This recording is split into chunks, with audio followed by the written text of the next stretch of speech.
이번에 읽어볼 괴담은 내가 들었던 신기한 무속과 사주팔자 이야기 2편입니다. 이게 이어지는 내용은 아닌데 전에 무속 할머니랑 인터뷰 그 영상에 두 번째 있었던 그 이야기의 이제 뒤편입니다. 그냥 정보들 여러 개 있는 거라서 이어지는 건 아니라 그냥 보셔도 됩니다. 자, 아무튼 전에 반응 좋았던 내가 들었던 신기한 무속과 사주팔자 이야기 2편 이어서 읽어보도록 하겠습니다. 첫 번째, 기가 센 여자 사주라는 말을 들어본 적 있을 거임. 옛날에는 여자가 기가 세면 안 좋은 걸로 봐서 시집을 못 가고 그랬음. 하지만 지금은 여자가 그냥 성공해서 가장 노릇을 하는 사주로 봄. 실제로 기가 센 여자가 기가 없는 남자와 만나서 남자가 집안일하고 여자가 가장 노릇하면서 사는 경우도 많음. 역으로 봤을 때 저는 좀 기가 없는 남자 같거든요. 저는 제가 하고 싶은 일을 하면서 집안일을 하고 이런 걸 좀 원하긴 합니다. 이런 사람 나쁘지 않을 것 같은 느낌. 자, 다음. 가끔 사주에 무슨 살 있으니까 무속인이 재수굿을 해야 한다는 말이 있는데 사실 그거 해서도 안 되고 해봤자 별로 효과도 없음. 그냥 사주에 신살이 있으면 그냥 그걸 받아들이고 인정하고 사는 게 좋음. 그러니까 팔자대로 살아야 되는데 그걸 억지로 바꾸려고 하는 것 자체가 효과가 많지 않을 것 같다, 뭐 이런 느낌인 것 같아요. 자, 세 번째입니다. 신살 중에 급각살이라는 살이 있음. 발을 다치는 살, 절름발이가 되는 살임. 실제로 친척 어른의 손님 아들이 급각살이 있었음. 그래서 조마조마했는데 아니나 다를까 고등학교 때 발을 심하게 다쳐서 수술함. 그런데 그걸로 군대가 면제됨.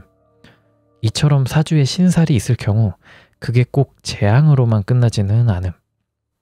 아, 맞아요. 그러니까 어떤 살이 있다고 해서 그걸 억지로 바꾸려고 하거나 부정하려고 하는 것보다는 결국 순리대로 이제 흘러가는 거기 때문에 안 좋은 일이 있으면 뭐 좋은 일이 있을 수도 있다. 뭐 이런 얘기 같아요. 자, 네 번째입니다. 역마살이 있는 사람은 정말 원치 않았는데 갑자기 이동하는 경우가 있음. 하지만 그건 운이 나빠서가 아니라 탈출에 가깝다고 봄. 어떤 역마살 운이 있는 사람이 급하게 이직을 하게 됐음. 그런데 몇 달 뒤에 원래 다니고 있던 회사가 갑자기 도산을 해서 다른 직원들은 퇴직금도 못 건졌다고 함. 역마살 덕분에 타이밍 좋게 떠난 바람에 화를 피한 거임. 역마살 보고 기구하다라고 하는 사람들도 있는데 사실 뭐 이렇게 탈출하는 약간 주호민 형님도 자기가 파괴를 한 게 아니라 자신이 탈출한 곳이 파괴됐다, 뭐 이런 얘기가 있잖아요. 약간 그런 느낌이라고 봐야 되나? 아무튼 역마살도 마냥 나쁘게 볼 것이 아니다 라는 얘기 같은 거죠. 채팅창에 잘때님은 사주 보신 적 있나요? 라고 하시는데 한 번도 없습니다. 그 생시라고 해야 되나? 그런 건 다 아는데 제대로 사주를 봐본 적은 없어요. 그래서 나중에 컨텐츠로 한번 무당분들 찾아가가지고 좀 받아보면 재밌지 않을까, 그런 생각을 하고 있습니다. 자, 다음 다섯 번째입니다. 이처럼 사주에 살이 없으면 그만큼 운도 없음. 예술가가 망신살이 없으면 평생 무명으로 살아야 하고, 배우가 도화살이 없으면 평생 인기가 없고, 사업가가 역마살이 없으면 비자가 안 나옴.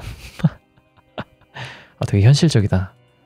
그러니까 무슨 사주 보고 저 무슨 신살 있다네요, 안 좋은 건가요? 라고 징징거리지 말고 그냥 그걸 통해서 운이 들어온다고 생각하는 게 좋음. 그죠. 그러니까 위에서도 계속 말했듯이 자기 이제 운명에 거스르려 하지 말고 너무 나쁘게 생각하지 마라. 어쩔 수 없는 거죠. 왜냐하면 이미 정해져 가지고 태어난 건데 그 안에서 최선을 다하려고 노력을 해야겠죠. 계속 읽다 보니까 제 사주가 너무 궁금하네요.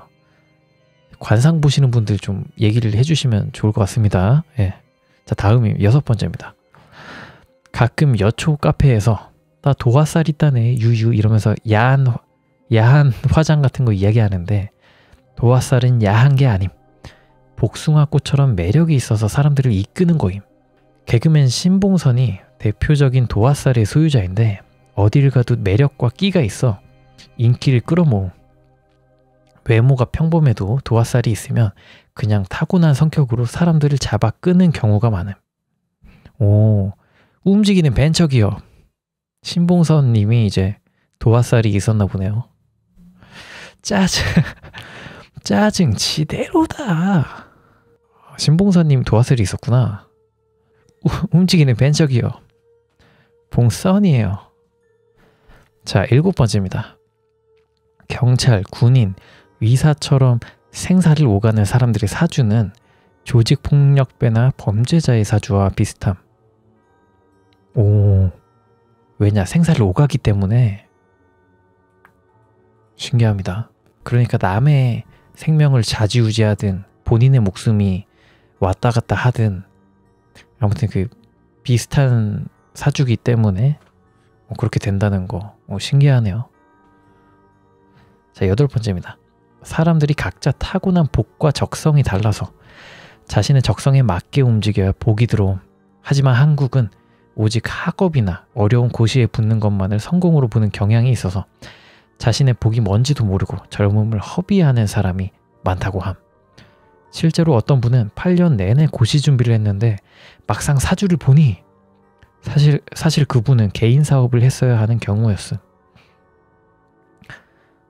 왜냐하면 한국의 경우에는 성공이 하나의 길로 좀 좁혀져 있잖아요. 공부를 해서 대기업을 간다든가 뭐 고시에 붙는다거나 어디 전문직이 돼서 뭐 한다든가 그런 쪽으로밖에 이제 예전에는 그 눈이 안 트여 있었죠, 사람들이. 근데 이제 적성에 맞게 움직여야 된다. 제가 요런 거를 요즘 많이 느끼는데 대기업에 간 친구들 뿐만이 아니라 그냥 작은 회사나 막 시작한 그런 벤처기업 움직이는 벤처기업 말고 벤처기업 같은 데 들어가서 소규모로 해가지고 돈을 잘 버는 친구들이 되게 많아요. 어렸을 때는 이제 그 루트대로만 가야, 정해진 루트대로 가야 성공한 인생이다라고 생각을 하는데 요즘 세상에 또 그게 아닌 것 같아요. 자신의 길을 잘 찾아서 하다 보면 이제 돈도 잘 벌 수 있는 거고 그러다 보면 또 길이 트이는 거고. 아무튼 이거는 좀 공감을 합니다. 자, 9번째입니다. 빙이나 악귀가 들렸다고 들어온 사람 중에 1000명 중 999명은 그냥 정신병임. 그런데 사람들은 자신 혹은 가족이 정신병이 걸렸다는 걸 인정을 못해서 사기꾼들한테 돈 쓰면서 굿을 하느라 가산을 탕진하는 경우가 많다고 함.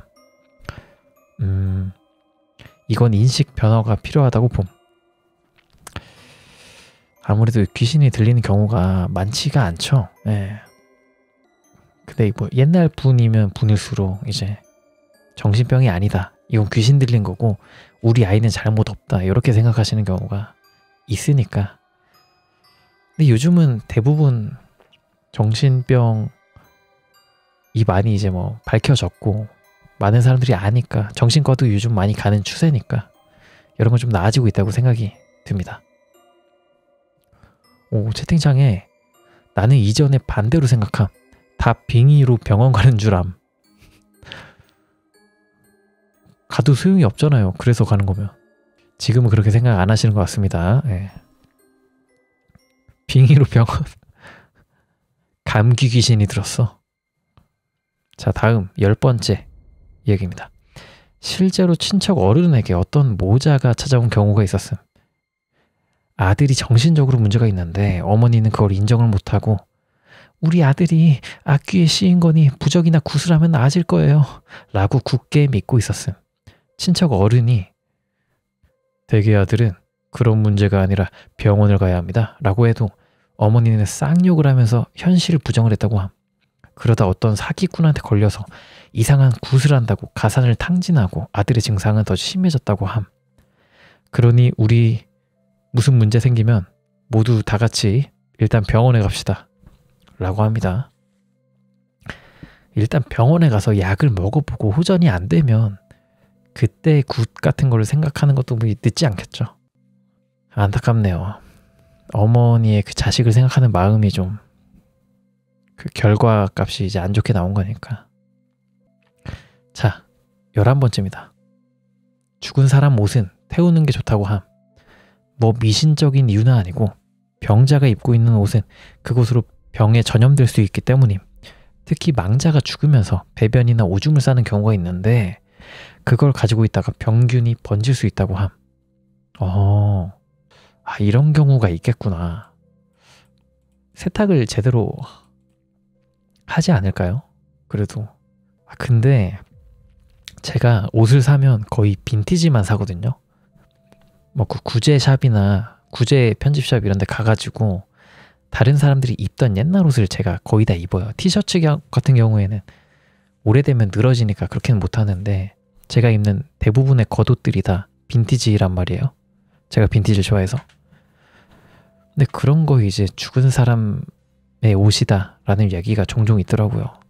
저는 뭐 상관이 없긴 한데 우리 친형이 이제 동묘 이런 데 가가지고 구제 옷을 사가지고 장롱에다가 걸어서 넣어놓고 잠을 자는데 잠을 자다가 쓱 살짝 깼는데 장롱 쪽에서 희꾸무레한 뭔가가 보였다 라고 저희 형이 얘기를 했거든요. 그 이후로 저희 형은 구제 옷을 안 사 입는데 저는 에이 그거 형 꿈이야 하면서 저는 뭐 구제 옷을 계속 사고 있습니다. 채팅창에 귀신 붓기 딱 좋은 덜덜 오우 구제 약간스 위험 점점 빈티지 가위 좋아하시나봐 그러지 마요 라고 하시는데 저는 아직 그런 적 없어서 괜찮지 않을까요? 형은 몇 살이신가요? 제 3살 위입니다. 31. 세탁으로 물리퇴마 때가 쏙 비트로다가 드럼 세탁기에 들어가면 웬만하면 재령이 되지 않을까요? 아무튼 죽은 사람 옷은 태우는 게 좋다. 죽은 사람 옷 아니겠죠. 제가 사는 옷들은. 자, 다음입니다. 무속이나 사주팔자에서 가장 좋게 보는 삶은 딱히 특별할 게 없는 평범한 삶임. 딱히 잘난 것도 못난 것도 없이 두리뭉술하게 사는 삶이야말로 가장 좋은 삶으로 보고 있음. 그럴 수밖에 없는 게 사주나 그런 건 고대로부터 급변하는 사회에서 미래를 예측하기 위해 만들어진 학문임. 전쟁이나 질병이 만연했던 과거에는 별 탈 없이 평범하게 지내는 것이야말로 복이었기 때문임. 그러니 혹시 평범하다는 것에 콤플렉스 있는 분은 그게 사실 엄청난 복이라는 것을 알아줬으면 함. 신기하네요. 근데 이제 그런 말들 많잖아요. 평범하게 사는 게 제일 좋은 거다.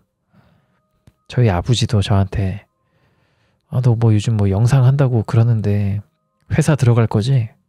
회사 들어가서 평범하게 사는 게 제일 좋아. 이런 얘기를 많이 하십니다. 저희 아버지가 저한테. 이해는 하지만 방송이 너무 재밌어서 일단은 계속 해볼 것 같고 방송을. 저는 이제 평범한 삶일까요? 이렇게 여러분들 앞에서 글을 읽는 이 삶, 약간 조선시대 책 읽어주는 그런 광대 같은 삶, 이게 평범한 삶일까요? 궁금합니다. 사주학적으로 이게 평범한 삶인지 아닌지 그게 좀 궁금하네요. 채팅창에 우리 아버지는 나보고 유명해지라고 하시는데 유유. 저희 아버지가 저한테 그러면 물론이죠 아버지 하면서 좋을 것 같은데. 회사 생활 쉽지 않음. 절레절레. 그니까 제 주변에 회사 들어간 모든 친구들이 회사를 좋은 마음으로 다니는 친구들이 없어요. 그냥 안 좋은 말들밖에 없어. 맨날 뭐 선임 욕하고 상사 욕하고 이게 나이나 그런 직급의 차이에 따른 그런 생각의 차이가 어쩔 수가 없나 봐요. 이게 서로에게 안 좋은 마음을 가질 수밖에 없나 봐. 아무래도 자본주의 아래에서 회사라는 매개체로 묶여있다 보니까, 돈이라는 뭔가로 묶여있다 보니까 서로에게 좀 안 좋은 말, 다른 방향성을 가질 수밖에 없게 되는 것 같아요. 그런 의미에서 지금 제가 하고 있는 상사 없는 그런 유튜브가 저는 너무 좀 아직은 편하다고는 생각하고 있습니다. 여러분들이 봐주시는 덕분에 하는 거지 회사 가기가 너무 무섭습니다. 그래서 저는 회사 다니시는 분들 너무 존경해요. 자, 채팅창에 진지한 얘기하는데 잘 때 바보라고 하시는데, 자, 다음 TMI입니다. 자, 13번째고요. 고란살이라고 해서 평생 외롭게 살아야 하는 팔자가 있음. 특히 여자가 고란살인 경우에는 결혼하기가 힘든데, 친척 어른이 아는 사람 중 가장 고란살이 강했던 여자분은 5층 빌딩을 소유한 건물주였음. 말 그대로 혼자 그냥 잘 사니 딱히 결혼 같은 걸 할 필요를 못 느꼈기 때문임. 그러니 고란살은 그냥 혼자 잘 먹고 잘 사는 살로 받아들이는 게 좋다고 함. 고란살이면 이제 뭐 잘 살 수가 있다? 근데 고란살이 있어도 혼자 살고 못 살 수도 있잖아요. 고란살이면 꼭 잘 사는 건가? 그냥 결혼한 다음에 잘 먹고 잘 살면 되잖아. 그런 살 없나요? 제발 그런 살 좀 있다고 좀 해줬으면 좋겠다. 재물이라도 있으니 그게 복인데, 저는 5, 60대 되고 혼자 있는 게 상당히 외로울 거라고 봐요. 제가 20대인데 친구나 가족이 없이 그냥 혼자 있는 거 되게 외롭거든요. 혼자 있는 걸 좋아하지만서도 혼자 있다 보면 외로움이라는 감정을 되게 느끼곤 하는데, 나이가 들면 좀 더 세게 느끼지 않을까? 왜냐하면 주변 친구들이나 친척들이 다 가족들이 있을 테니까 그런 점에서 비교하게 되면서 좀 힘들 것 같긴 해요. 제 개인적인 생각으로는. 아무튼 고란살이라는 게 있다. 그걸 꼭 굳이 나쁘게 생각할 이유는 없다라는 것이죠. 자, 14번째 이야기입니다. 채팅창에 저는 가끔 가다 나중에 고독사 하고 싶다는 생각이 들 때도 있답니다. 뭔가 편할 것 같고 라고 하시는데, 왜 그렇게 슬픈 얘기를 그런 얘기는 너무 슬픈데요. 이 할미는 결혼해서 인생 조진 인간들 많이 봤어. 그것도 맞죠. 예. 자, 다음 14번째 이야기입니다. 세상에 큰 선행을 쌓기 위해 오는 사람이 종종 있다고 함. 친척 어른은 그 분을 큰 어르신이라고 칭했음. 무속인들은 그런 사람을 보면 얼굴이 번쩍번쩍 빛나는 것처럼 보여서 바로 알아본다고 함. 친척 어른은 살면서 딱 한 번 그런 사람을 봤다고 함. 오. 정확히 말하자면 어떤 부부가 와서 친척 어른에게 상담을 받으러 왔다고 함. 그들은 부잣집이고 부부 모두 대형 병원 의사로 엄청나게 잘 나가는 집안이었음. 그런데 어쩌다 기회가 다 자식에 대해 점을 보게 됐는데, 자식의 재물운이 없다 못해 바닥을 뚫고 엄청나게 가난한 삶을 산다는 것이었음. 부모 입장에서도 그리고 무속인 입장에서도 이해가 안 되는 상황이었음. 당장 부모가 엄청난 부자인데 왜 자식이 그렇게 가난하게 삶? 그래서 친척 어른도 점을 봤는데 살면서 이렇게 재물운이 없는 사람은 처음이었다고 함. 농담이 아니라 서울역에 있는 거지들보다 재물운이 없었음. 뭔가 이상함을 느낀 친척 어른이 자식을 직접 보길 원했고, 부부는 하는 수 없이 자식을 데리고 왔음. 그런데 그분의 자식분이 오자마자 친척 어른이 모시는 모든 신들이 예를 갖췄다고 함. 그리고 얼굴을 보는데 직감적으로 이분은 내가 범접할 수가 없는 분이구나 라고 생각했다고 함. 친척 어른은 복채도 안 받고 자신은 방법이 없으니 그냥 잘 키우라고 하고 돌려보냈다고 함. 그러다 한동안 잊고 있었는데 그 자식이라는 분이 위대에 합격했다는 말을 듣게 됐음. 친척 어른은 내가 뭔가 틀렸나? 의사가 그렇게 가난하게 살 이유가 없는데 라고 생각했음. 그런데 의사가 된 자식은 빈민국으로 위로봉사를 떠나서 거기에 정착해버림. 한국에 있는 모든 부를 포기하고 거기서 치료소를 운영하시면서 빈민국의 사람들을 치료하는 삶을 살아갔다고 함. 실제로 그것 때문에 외신에 소개되기도 했음. 친척 어른은 아마 그분은 빈민을 구제하기 위해서 하늘이 보낸 큰 어르신이고 평생을 한국보다 훨씬 가난한 나라에 살 테니 재물운이 없는 것은 당연할지도 라고 회고하심. 개인적으로 친척 어른께서 일생을 살면서 가장 신기하게 생각하시는 일화임. 야, 이거 진짜 신기하다. 진짜 귀인이시고 한국의 슈바이처시고 대단하신 분이고 하늘이 보낸 큰 어른이시네요. 예. 야, 근데 너무 대단하신 분이다. 얼굴이 번쩍번쩍 빛나고. 이게 귀인이지. 내 친구는 귀인이 아니라 이게 귀인입니다. 이게 진짜 귀인이에요. 자, 15번째입니다. 아무리 힘들어도 살자를 하면 안 돼. 그 선택을 하는 건 최악의 결정임. 진짜 안 돼요. 이유는 말씀 안 해주심. 근데 그런 생각을 하긴 해요. 그러니까 현실에서 어쩔 수 없는 상황이 있다. 너무 견디기 힘들다라고 한다면 그것도 저는 하나의 선택이라고는 생각은 하지만 그래도 하면 안 되죠. 아무튼 이 얘기 길게 하기 좀 뭐하고 살아가는 게 낫죠. 예. 물론 뭐 그 상황들을 잘 모르지만. 자, 16번째입니다. 하지만 때에 맞춰 죽는 것도 큰 복이라고 함. 간혹 가다가 죽었어야 할 사람이 강제로 수명을 늘리는 경우가 있는데 그런 경우에는 보통 죽느니 못한 삶을 산다고 함. 강제로 수명을 늘린다. 약간 굿을 통해서 뭐 이러면은 좀 안 되겠지만은 안 될 것도 없긴 한데, 그러니까 병원에서 약간 연명 치료를 한다거나 뭐 약이나 뭐 수술을 해서 오래 사는 거는 뭐 낫지 않나? 근데 이건 잘 모르겠습니다. 근데 강제로 수명을 늘린다는 게 뭔가 억지를 부리는 상황을 얘기하는 거겠죠? 자, 17번째입니다. 귀신은 무서운 게 아니라 불쌍한 존재임. 간혹 가다가 사람들에게 달라붙어 놀리는 경우가 있는데 그냥 관심 끌려는 경우가 많다고 함. 이때는 무시하고 태연하게 행동하면 그냥 나가 떨어지는데 사람이 질색 팔색을 하고 오버 생쇼를 하면 재밌어서 달라붙는다고 함. 그러니까 그런 거잖아요. 그러니까 놀리는 맛이 있으면 더 놀리는 것처럼 귀신도 이제 놀리는 맛이 있으면 더 놀리겠죠, 사람을. 그러니까 그냥 못 본 척하고 태연하게 살던 대로 살아라. 귀신을 본다 해도 뭐 뭘 하지 말고 생쇼 하지 말고 그런 얘기겠죠. 자, 18번째입니다. 아무리 재물을 모으고 모아도 허무하게 흩어져 버리는 사주가 있음. 이런 경우에는 종교에 의지하거나 사회봉사를 하는 게 좋음. 그걸 한다고 딱히 복이 들어오는 건 아니고 어차피 재물은 못 모을 테니 그냥 정신적으로 포기하고 사는 게 이롭다고 함. 어떡하냐? 궁금해.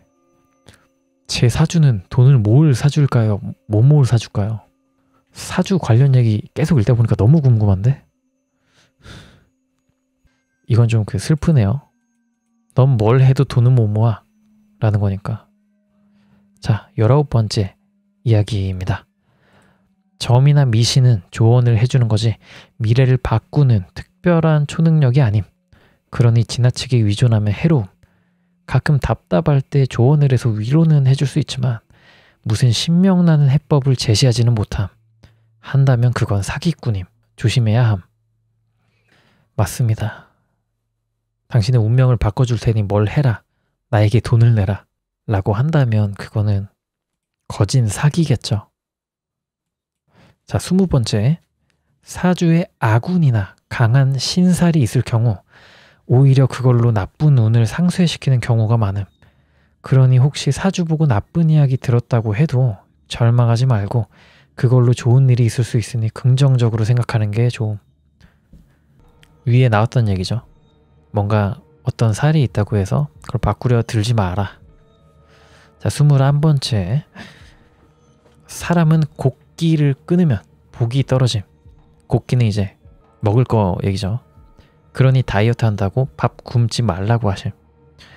가로 열고 닫고 이건 그냥 나 밥 먹이려고 한 거짓말 같음. 아무래도 먹을 걸 안 먹으면 그냥 사람 몸에도 정신에도 좋은 영향이 안 가니까 다이어트는 좀 건강하게 먹으면서 운동을 하거나 먹는 양을 약간씩 줄여 나가든가 그런 식으로 가는 게 사실 맞죠. 그게 정도고 그게 옳은 길이죠. 자, 22번째. 사주팔자에는 영원한 행복도 불행도 없음.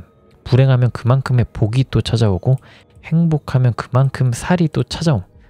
그러니 그냥 매사 긍정적이게 사는 게 정신적으로 이롭다고 하심. 어허.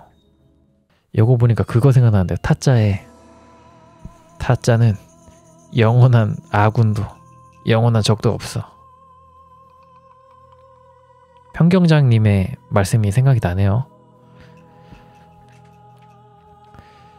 그러니까 결국 나쁜 일이 있으면 나중에 좋은 일이 있을 것이고, 좋은 일이 있으니까 또 그거랑 비교되게 나쁜 일이 생기는 거니까, 어쨌거나 긍정적이게 사는 게 정신적으로 이롭다, 뭐 그런 얘기입니다.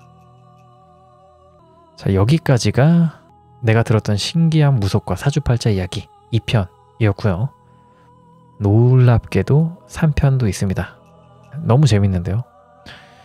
이 그 작성자분이 되게 말을 재밌게 하신다. 억지스럽지도 않고 되게 글을 잘 쓰시네요. 너무 재밌는데요. 자, 내가 들었던 신기한 무속과 사주팔자 이야기 3편입니다.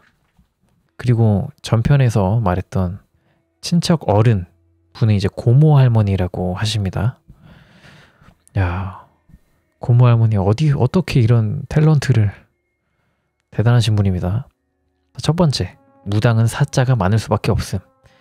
우선 무당은 신을 막 받았을 때 신발이 엄청나고 그때는 엄청 잘 나가기 때문에 대기업 연봉 저리 가라 하는 돈을 받음. 어디 사는 누군가가 신 받은 지 얼마 안 됐다 하면 정말 별의별 곳에서 돈 싸들고 찾아옴. 문제는 이렇게 젊었을 적에 돈 맛을 보면 그 맛을 잃기 힘듦. 그러다 시간이 지나고 신발이 쇠하면 당연히 그 능력을 잃는데, 돈 맛을 본 무당들은 사기까지 치면서 명성을 이어가려고 함. 그러다 보니 온갖 짜가들이 넘쳐남. 우리 고모 할머니는 그래도 정직하게 돈을 벌어야 한다고 생각해서 신발 떨어졌을 때 사주나 명리학을 공부해 다시 자리 잡은 경우임. 그러니까 한번 무당 된다고 다 되는 게 아니라 들어가서도 이제 노후 준비하면서 공부해야 된다 이 말입니다. 자, 두 번째입니다. 진짜 능력 있는 무당은 함부로 굿이나 부적스라는 말 안 함. 오히려 굉장히 현실적인 조언을 해줌.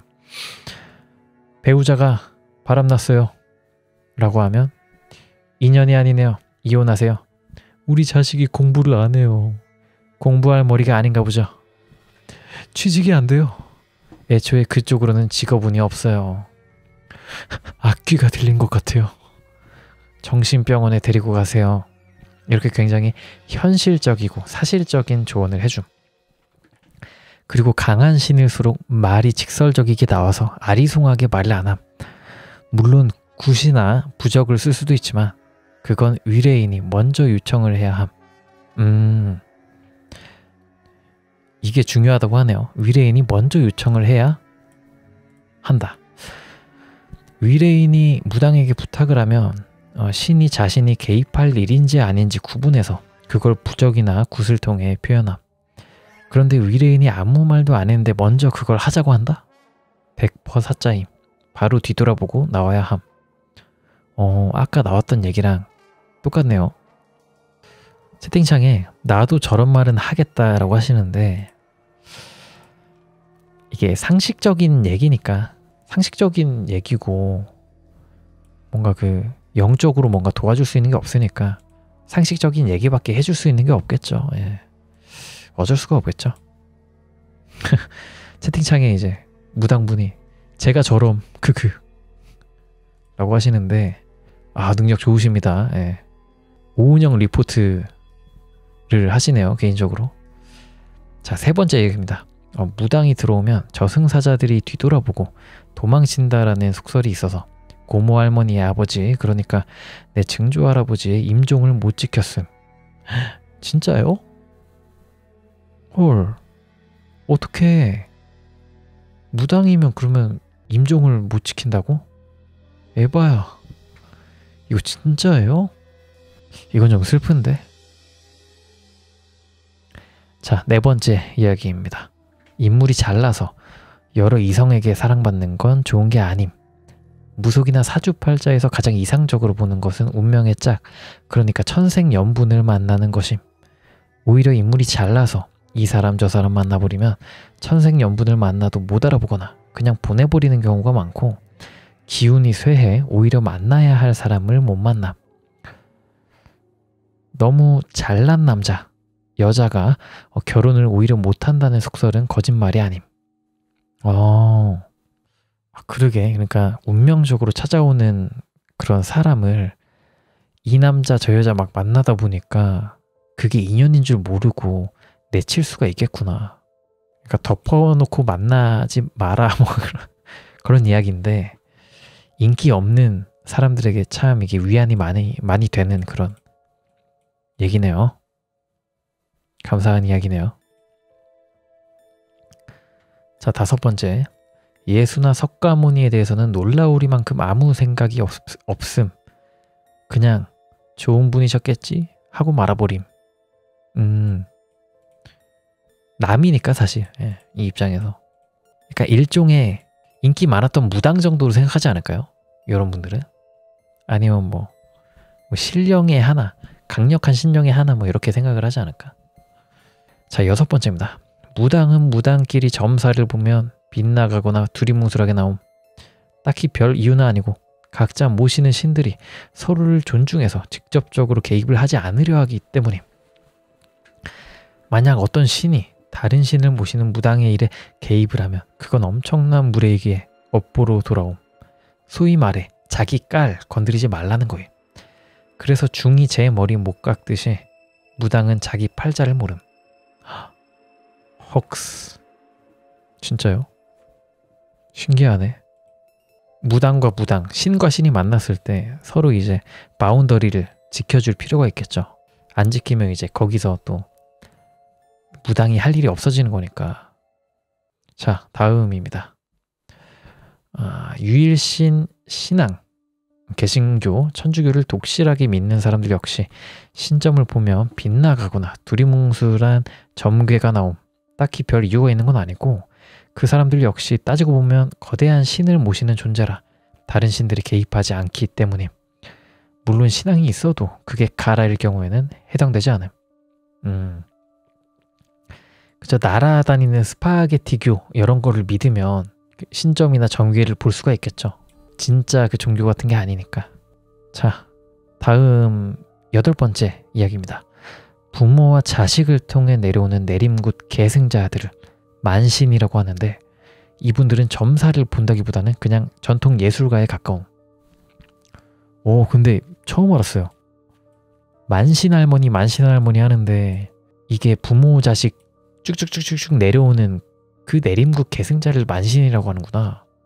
신기합니다. 자, 다음 9번째 TMI입니다.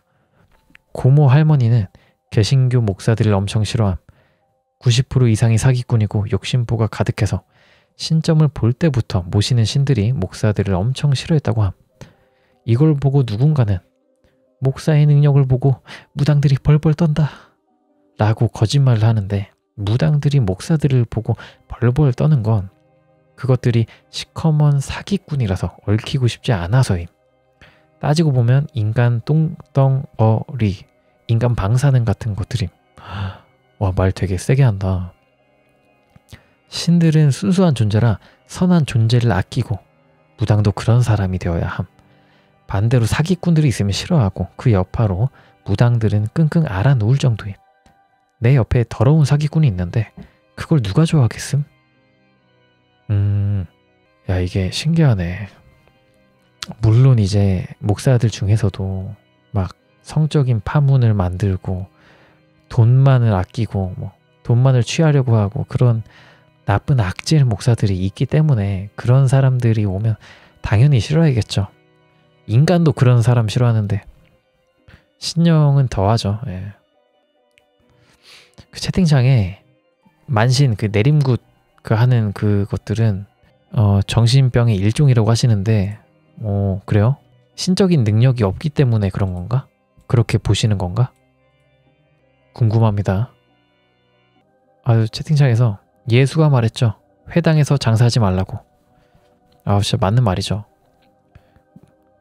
그 믿음으로 모여야 할 자들이 막 개개인의 이속을 챙기기 위해서 모여가지고 장사를 하고 거래소는 안 되겠죠.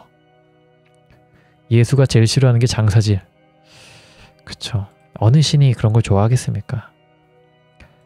착하게 살고 뭐 그러라는 게 신인데. 자, 다음입니다. 10번째 이야기입니다. 그와 반대로 개신교 신도들 자체는 싫어하지는 않음. 일단 대부분 선한 사람들이고 90% 사기꾼일지라도 10% 정말 독실하고 선한 존재들이 있기 때문임. 고모 할머니는 살면서 신들도 감탄할 정도로 선한 사람을 10명 정도 만났는데 그중 절반 이상이 개신교 신도라고 했음. 근데 기독교 다니는 분들을 싸잡아서 욕하는 분위기가 있긴 한데 실제로 그 정말 약자들을 위해서 뭔가 어려운 존재들을 위해서 노력하시는 분들이 또 많은 것도 부정할 수가 없는 거죠. 왜냐하면 그런 가르침 아래에 모인 사람들이기 때문에 그런 분들이 당연히 존재를 더 많이 하겠죠. 그런 분들은 정말 리스펙을 합니다. 교회나 뭐 성당을 다니시면서 약자들을 위해 노력하시는 분들. 자, 11번째입니다. 일단 신발이 오면 그걸 유지하기 위해서는 선한 일을 해야 함. 신들에게 나 이렇게 당신들 힘으로 선한 일을 하니까 오래 있어주세요 라고 부탁하는 거예요. 그걸 보시라고 하는데 그래서 무당들도 번 돈으로 복지나 봉사에 투자하는 경우가 많다고 함. 물론 이것도 한계가 있음. 신발은 영원 불멸한 게 아님. 그냥 조금 그 기간을 늘리는 것 뿐임. 그래서 착한 일을 해야 좋은 신령님이 계속 몸에 붙어 있을 거니까 이런 걸 보시라고 하는구나. 착한 일을 해서 뭔가 제 곁에 더 있어주세요 라고 하는 거를. 자, 다음 TMI입니다. 12번째.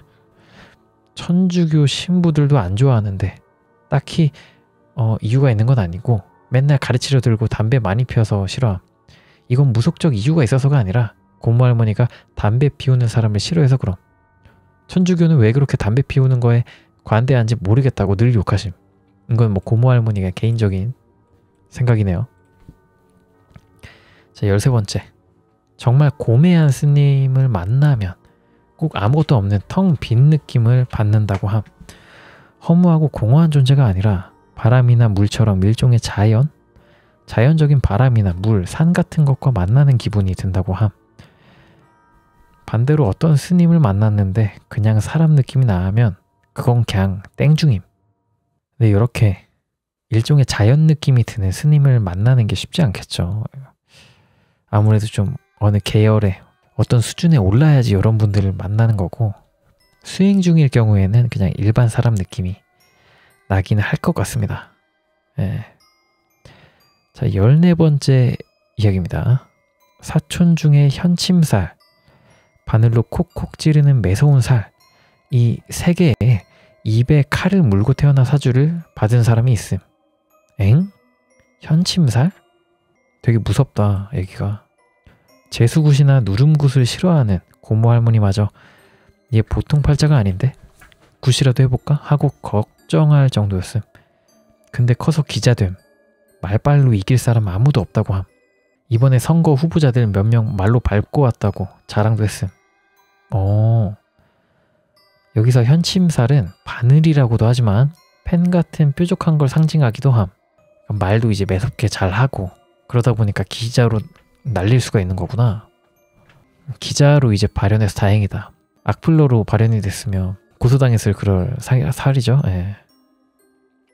자, 15번째 이야기입니다. 신내림이 되물림 되긴 하지만 꼭 무당이 될 필요는 없음. 일단 내 여자 사촌 중 한 명이 대물림 됐는데 그냥 방 한 구석에 신당 하나 차리고 달인일하고 있음. 주위 사람들은 신내림 받았는지도 모름. 맞아요. 신내림을 받았다고 해서 반드시 무당이 될 필요는 없다 라고 본 것 같아요. 근데 이제 결혼을 한다거나 누구랑 같이 산다거나 할 때 좀 불편함이 있겠다. 왜냐하면 그 인식이 아무래도 평범한 그 사람과 같이 사는 거와는 좀 확실히 다르니까. 근데 뭐 이렇게 잘 하면 어떻게 되겠죠. 예. 현침살은 보통 칼인데 저건 악귀 붙은 거임. 엥? 진짜요? 원기 붙으면 저렇게 됨. 왜요? 커서 기자 돼가지고 말빨로 이길 사람 아무도 없는데 대단한 기자가 됐는데 이게 왜 악귀예요? 이게 왜 원귀예요? 설마 기자가 되고 싶었나? 원귀가? 그게 아니면 입에 칼을 물고 태어난 사주라 그런가? 신내림을 받고 신발이 강해지는 건 신들이 무당들에게 내린 일종의 보상임. 신들도 자신들의 메신저가 되는 무당에게 미안하기도 하고 감사함도 느낌. 그래서 엄청난 능력을 퍼줘서 잠깐이나마 물질적인 복을 누리게 해주는 거임. 문제는 그때 돈 맛을 보면 무당들이 나중에 사자가 됨.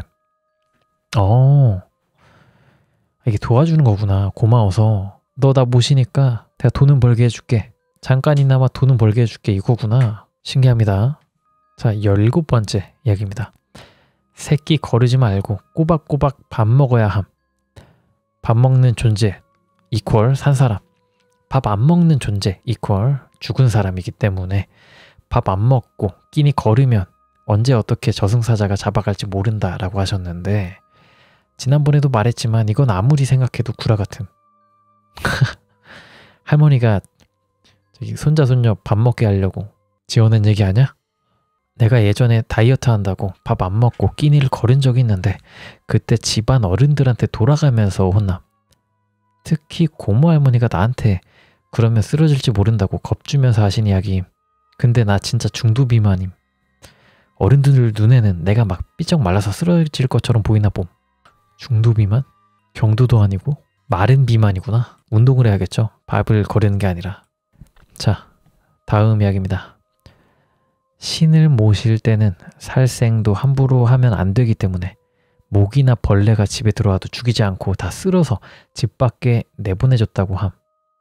물론 지금은 그런 거 없어서 때려 죽임. 얼마 전에는 세스코도 불렀음. 신을 모실 때에는 살생에 민감해야 되는구나. 모기 앵앵거리면 어떡함? 모기장을 그냥 까는 수밖에 없나?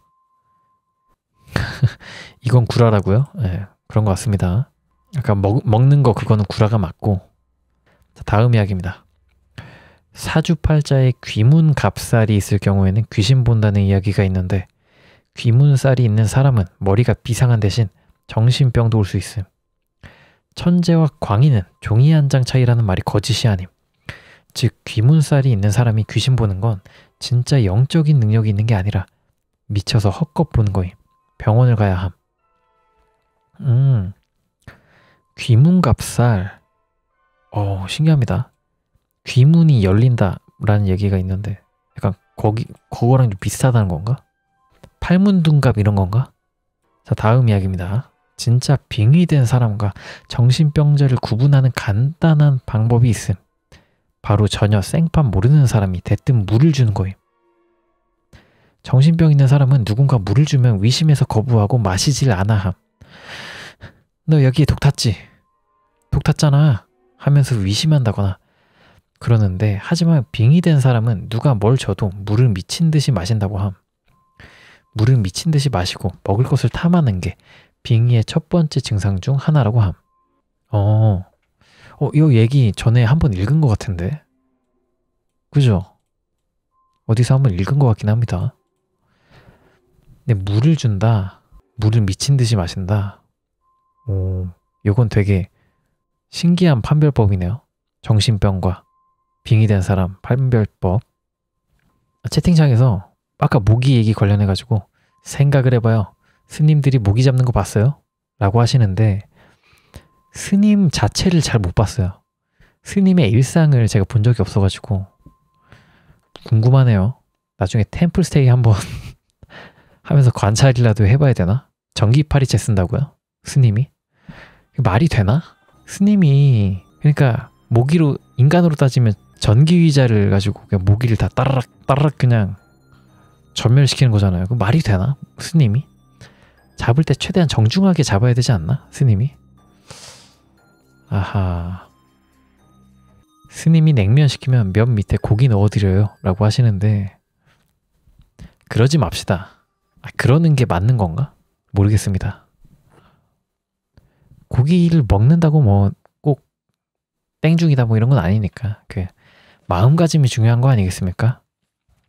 본인의 마음을 다스리고 고추나 마라 이런 걸 먹는다 해도 본인의 마음을 잘 다스리고 그런다면 괜찮은 거지 않을까요? 자, 다음 얘기입니다. 21번째 얘기. 문화생활을 즐기시기 때문에 고모 할머니가 이번에 파묘를 봤는데 전반적으로 엄청나게 잘 재현했다고 감탄하셨음. 딱 하나 지적한 게 화림의 표정인데 굿을 하는 장면이 화림이 신나서 춤을 추는 것 같다고 하심. 진짜 신들린 채 굿을 하면 본인의 표정이 사라지고 신이 자신의 몸을 뒤흔드는 느낌이 든다고 함. 신이 자신의 몸을 뒤흔든다. 궁금하네요. 이 느낌이. 신기합니다. 아, 파묘를 못 봐서 모르겠네. 22번째 이야기입니다. 친척 중 양가 반대가 심한 커플이 있었음. 그래서 고모 할머니가 점사는 서든어택에서 따당 쏘는 거고, 아무튼 친척 중 양가 반대가 심한 커플이 있었음. 그래서 고모 할머니가 점사를 받는데 이 둘은 함께 있으면 아무도 못 이긴다 였음. 실제로 둘 다 성격 괄괄해서 반대하는 양가 쳐들어가서 양쪽 다 사이좋게 뒤집어 엎어버림. 그리고 결혼하고 자식 셋 낳고 잘 삶. 뭐 운명의 짝이나 천생연분이어서 그런 게 아니라 사주가 센 사람들끼리 만나서 함께 폭주하는 거라고 함. 궁합이고 나발이고 센 기운으로 이겨버리는 거임. 이 경우에는 진짜 둘이 활활 타서 재만 남거나 행복하게 살거나 극단적으로 둘 중 하나라고 함. 야, 이거 좋다. 반대하는 양가 쳐들어가가지고 사이좋게 뒤집어 엎는 그 과정에서 얼마나 둘이 끈끈해질 거야. 이건 되게 좀 로맨틱한 상황이라고 생각합니다. 그리고 자식도 셋이나 낳고 완전 애국자야. 사주가 센 사람들끼리 만나서 폭주하는 거고, 근데 진짜 둘이 활활 타서 재만 남거나 행복하게 살거나라고 하는데 약간 이거 재만 남는다는 거 보고 헤어질 결심 좀 생각이 났거든요. 활활 탄 거죠. 예, 불륜이니까 이어지지 못하고 그런 느낌이라고 생각합니다. 내일 출근하시는 분 계시냐고 물어보시는데 그분들 나가지 마시고 이거 들으시면서 주무세요. 채팅 치지 마시고. 그러기 위한 방송이니까. 예. 화면 가리시고 어둡게 하시고 들으시면서 주무시면 좋을 것 같습니다. 자, 계속 읽어보도록 하겠습니다. 시청자 못 놓쳐 라고 하시는데 그것 때문은 아니고 주무셔야 되잖아요. 예. 자, 23번째 이야기입니다. 가끔 인터넷에서 자수성가할 사주에 대해서 부모로부터 아무 도움도 못 받는 흙수저 사주라고 하는데 이건 굉장히 잘못된 말임. 자수성가 사주는 자신의 복을 오롯이 자신에게만 쓰는 사주임. 이런 사람은 독립성도 강하고 능력도 탁월해서 누군가에게 위존 자체를 할 필요가 없음. 여자라면 잘나서 남자에 목매이지 않고 남자라면 너무 뛰어나서 여자에게 애걸복걸하지 않고 자식은 대성해서 부모에게 손 벌리지 않고 부모는 노후가 준비되어 자식의 부양 자체가 필요 없음. 말 그대로 혼자 잘 먹고 잘 사는 사주인데 이게 왜 이렇게 잘못 곡해되어서 퍼진 건지는 모르겠음. 자수성가 사주라. 되게 멋있다. 자신의 복을 자신에게만 쓴다. 그럼 베풀지는 않는 건가?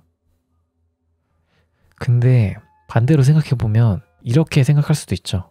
1인분은 한다는 거잖아요. 무조건 1인분은 하고 1.5인분은 하되 남에게 피해는 안 준다 라는 점에서 이건 되게 긍정적이네요. 자신의 복을 오롯이 자기에게만 쓰는 사주라고 하니까 피해만 안 주면 뭐 저도 자수성가 사주 아니냐고요? 이렇게 기대하다가 사주 보러 가가지고 당신은 돈 못 모읍니다 이러면 어떡해. 기분 좀 안 좋아질 것 같은데. 자, 아무튼 채팅창에 무당 시청자분이 방장 자면 살 놓을 거임이라고 하시는데 그렇게 살을 남발하시면 당신이 위험합니다. 저 이거 읽으면서 다 알았거든요. 저 그렇게 협박해봤자 무당님한테 좋을 거 없으니까 알아서 하세요. 근데 하지 마세요. 죄송합니다. 제가 너무 너무 거만했죠? 죄송합니다. 봐주셈. 대신 오래 하겠음. 자, 계속 읽어볼게요. 당당하게 하다 보니까 좀 무섭네. 무당님 앞에서 당당하기가 힘드네요. 예. 자, 다음 24번째 이야기입니다. 간혹 식당에 들어가자마자 손님이 몰리는 사람이 있음. 이런 사람은 일종의 버프복을 가지고 있음. 이런 사람을 잘 대해주면 크게 성공을 하지만 반대로 내쫓으면 그 기운도 쇠락함. 단골 쫓아내고 망한 식당이 많은 게 바로 그 뜻임. 하지만 이렇게 복을 나눠주는 손님은 솔직히 좋지 않은 거라고 함. 일종의 자기 복을 남에게 퍼주는 형색이라고 해야 할까? 신기한데? 그러니까 이 손님은 가게 입장에서는 좋지만 그 손님 자체 본인한테는 별로 좋지 않다는 얘기잖아요. 근데 저도 이럴 때가 종종 있어요. 가게 딱 들어갔는데 뒤에 사람들 많이 와가지고 게이득. 와, 5분만 늦게 들어왔으면 이거 그냥 조질 뻔했는데 30분 웨이팅 할 뻔했는데. 그런 경우들이 종종 있잖아요. 그런 분들이, 잦은 분들이 이제 버프복이 있다. 근데 자기 복 남들한테 주는 거다. 뭐 이런 얘기입니다. 자, 채팅창에 지금 100명 넘는 중에 7명은 귀신이라고 하시는데 제발 거짓말 치지 마세요. 귀신님이 유튜브 계정이 어떻게 로그인하고 OTP 보안 어떻게 뚫고 어떻게 합니까 이걸. 자, 다음 거 읽어보도록 하겠습니다. 자, 25번째. 친족 살해는 용서받을 수 없는 끔찍한 죄악이지만 그 중에서 제일 심한 게 부모가 자식을 죽인 것. 자식은 전생에 부모에게 은혜와 공덕을 베푼 사람인데 그 사람을 내쫓고 죽여버리는 건 배은망덕한 짓이라 하늘이 분노한다고 함. 근데 친족 살해는 진짜 특히 부모 자식 관계에서 죽이는 거는 말도 안 된다 진짜. 너무나도 비극이다. 세상 누가 날 죽여도 부모 자식 간에 죽이면 좀 그건 진짜 말로라도 하면 안 되는 얘기겠죠 사실. 과거 뭔 모르고 동반 살자를 한 가족 천도제를 지낸 적이 있는데 고모 할머니가 젊었을 적 일이고 자세한 상황을 몰랐다고 합니다. 아무튼 부모가 자식을 죽이고 살자를 한 일이었음. 천도제를 막 지내려 할 때부터 신들이 노해서 고모 할머니는 쓰러지고 꼬박 몇 달을 끙끙 앓아두었다고 함. 왜냐하면 그 끔찍한 범죄는 신도 하늘도 용서를 해주지 않기 때문임. 야, 친족 살해가 이제 도깨비가 가지고 노는 사람이라고요? 근데 이 자식과 이 부모가 다 나쁜 사람. 죽인 사람이 나빠. 아무튼 사람 죽인 사람 나빠. 도깨비가 붙었다면 그것도 나빠. 나쁜 도깨비야. 성불했으면 좋겠습니다. 자, 26번째. 연예인들은 별처럼 빛나는 사주라 기운 없는 사람이 연예인 쫓아다니면서 기운 받는 것도 나쁜 일은 아니라고 함. 하지만 지나치면 가산을 탕진하니 조심해야 함. 연예인 쫓아다니시면서 쇼 음악 중심, 인기가요 이런 데 다니면서 아이돌들 많이 보잖아요. 혼마나 진짜 리얼 팬, 리얼한 진짜 거의 너무 좋아하는 팬들이 이제 쫓아다니면서 다니는 거. 그게 또 좋은 일이라고 하네요. 연예인들 기운 받는 거니까 그것도. 근데 과하면 안 된다. 자, 다음 이야기입니다. 27번째 이야기. 지난번에도 얼핏 급각살, 다리를 다치는 살, 절름발이 살 이야기를 했는데 이건 큰 아군을 막는 살이기도 함. 몸을 다쳐서 운신을 못하게 함으로써 닥쳐올 애군을 피하는 살임. 그러니까 호미로 막을 거 가래로 막지 않게. 약간 다른 얘기긴 하지만 아무튼 작은 일로 큰 일을 막는 거군요.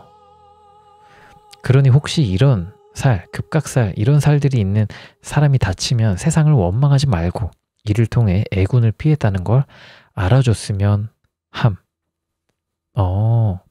자, 다음 이야기입니다. 전 보러 가서 복채 안 주면 안 됨. 무당도 먹고 살아야 하니까. 중요. 사주팔자 보러 가서도 복채 안 주면 안 됨. 그런 사람들도 어쨌든 가족이 있고 먹고 살아야 함. 중요. 봐달라해서 봐줬는데 약간 당연한 팁을 안 줘버리면 안 되겠죠. 좀 긍정적인 효과는 없을 겁니다. 예. 줘야 되는 거니까 복채는 주는 걸로.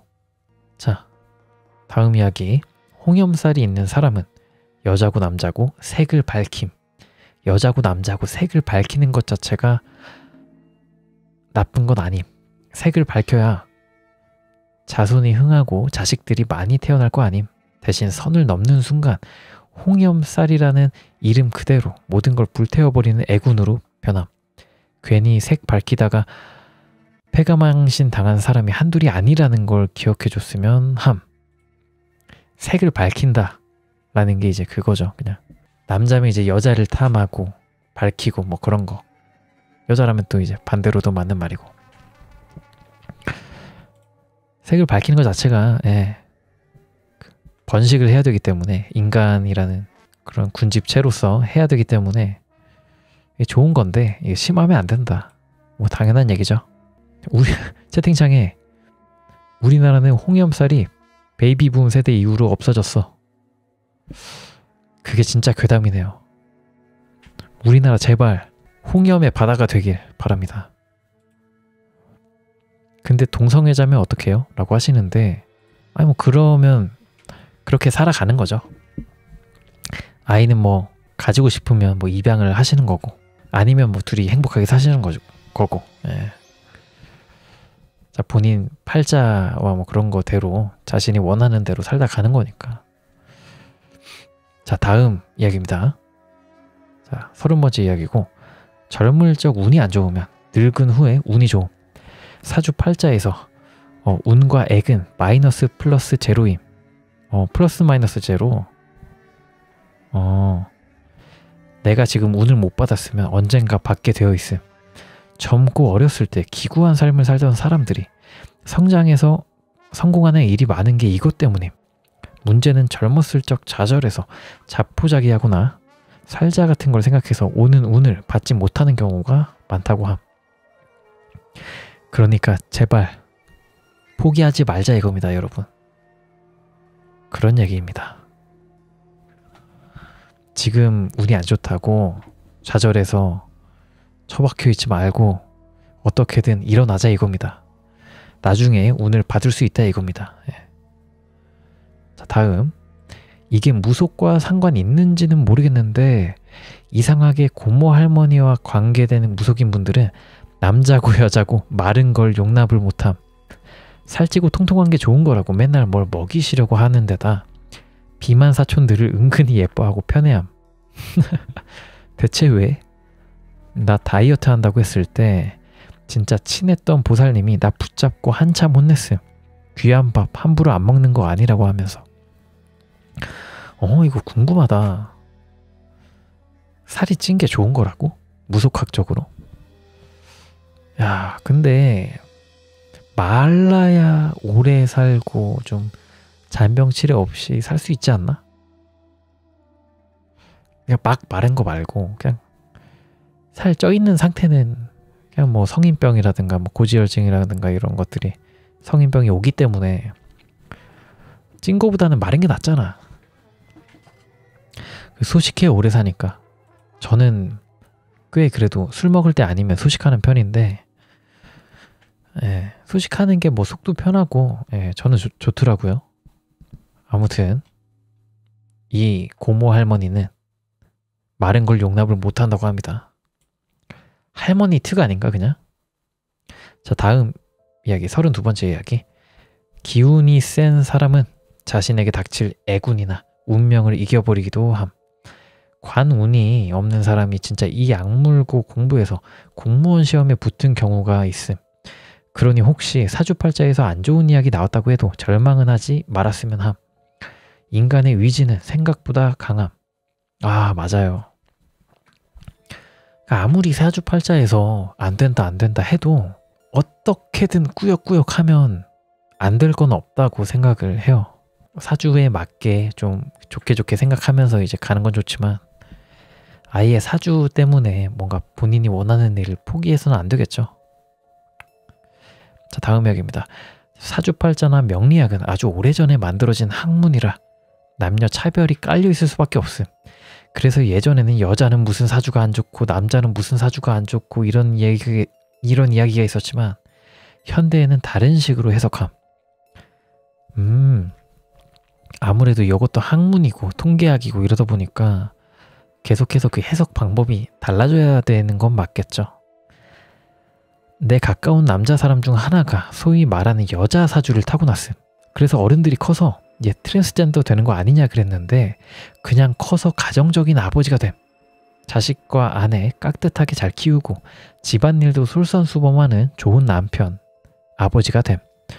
이처럼 과거에는 현모양처 사주가 지금은 그냥 가정적인 배우자, 부모가 된다는 사주로 해석됨. 채팅창에 사주를 그냥 1차원적으로 해석하셨네. 라고 하시는데 그러네요. 여자 사주를 타고났다라고 하길래 저는 그 롤라 주인공이 하는 거 있잖아요. 뭐였더라? 드래퀸 느낌으로 가실란가 했는데 딱 다 그런 거는 또 아니네요. 그러니까 여자 사주라고 한다면 이제 옛날에는 현모양처이길 다 바랬으니까 과거 사람들은 그래가지고 그런 것 같은데 여자 사주라고 해서 막 남편이 남자 노릇 못한다 이런 건 아니다 라는 거겠죠. 사주팔자랑 명리학 이걸 현대적으로 해석하는 뭐 서적 같은 게 있나? 궁금합니다. 채팅창에 무당분께서 운명은 본인 노력이 99%, 명리학은 진짜 웃긴 거임. 아무래도 옛날 이야기니까 약간 백인이 옛날에 흑인 막 동물로 보고 그랬던 것처럼 약간 시각이 다를 수 있겠죠. 그걸로 뭐 공부하는 건 뭐 좋겠지만 근데 여성스러운 남자가 있긴 하더라고요. 남사친보다 여사친이 많은 약간 기집애 막 그러는 말투를 가진 남자분들이 있잖아요. 요런 뭐 주변에 여러 매라 갔다가 그런 경우의 사주가 궁금하긴 하네요. 실제로 사주가 어떻게 나오는지 궁금합니다. 약간 일반적인 남자 군상과는 좀 다른 행동을 하시니까 비치 퀸가비 느낌. 퀸가비 남자 버전. 네. 자, 다음 이야기입니다. 무속에는 동성애를 부정적으로 보진 않음. 여자 신을 모시는 남자 신을 모시는 여자가 신의 성지향성을 따라 동성애인을 두는 경우가 예전부터 있었다고 함. 사주팔자 잘못하고 나서 동성애자가 되는 것도 아님.